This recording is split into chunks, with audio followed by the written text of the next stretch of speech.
Have both of you seen the Alan Lichtman predictions? No, I don't look at anybody's predictions. I agree. I think, look, you've got Nate Silver saying Trump's 2-1 to win. He's nearly 65% chance to win based on the polling.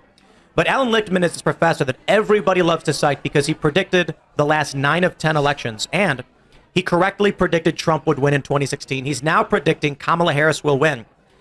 And I kind of feel like his assessment, based on what they call the keys to the White House, it's based off of watching too much MSNBC. He says there's been no major scandals.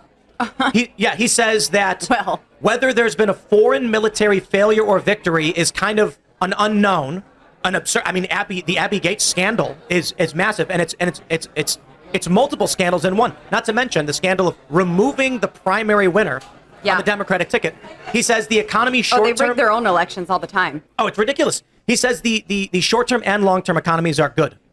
And he says that Donald Trump is not charismatic. So I understand there's a lot of people who don't like Trump, but the man is a reality TV star. I mean, come on. I've been in a room with 2 people in my life that when they walk in the room, dadgum, you know who they are.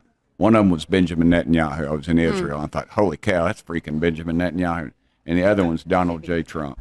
There's no question. When that guy walks in the room, it's who he is and what he does and what he's done. So, I beg to differ with the liberal pollsters. There was a guy that used to work for me, and I know he's not watching now, so I can say this, but he used to work for me, and he would make these predictions. He would say, this is going to happen, and everybody'd say, oh.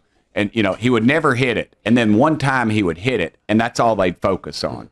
I bet that guy had never picked a dadgum dog catcher's race, and he's lucked up on a few presidential races. And that's what the national media, that's how they focus on these cats, and they call them experts. And they wouldn't hit a lick in a dadgum pie factory, after hours. They're not worthy of national news, but that is what the national news focuses on, brother. And it just shows you just how sick this country is and where we're headed. I think the national news has a warped perspective on all of this. I was listening to a report from 538's podcast, and they were talking about how in 2016, after every debate, Hillary Clinton gained in the polls. She performed better and better. But if you remember 2016, we got some of the best Trump lines during the debates of all time. I think there is a bias towards Trump as the outsider and also a personality we don't like. And therefore, no matter what, no one is interested in him. And that just ultimately proved to be false. I mean, they'll point back to the Comey emails and stuff like that and say, well, that's why she lost. But I just don't think that's the case. And I think similarly right now, they're all saying Trump is going to be this brash, over the top, wired guy. And I thought he was pretty controlled and calculated during the debate with Biden. I mean, they really have no way of accurately judging his ability to perform. When they're going to be muting the mics, they're not going to be interrupting each other. She's not going to get her little, I'm talking, sir. I'm talking. And we're going to see Kamala, just like we did with Biden, on how terrible of a speaker she is, on terrible points she has. Her policy is bad because Trump's not going to be he's not going to be able to interrupt her. So we're going to be able to clear her fully and clearly in how terrible her policies are.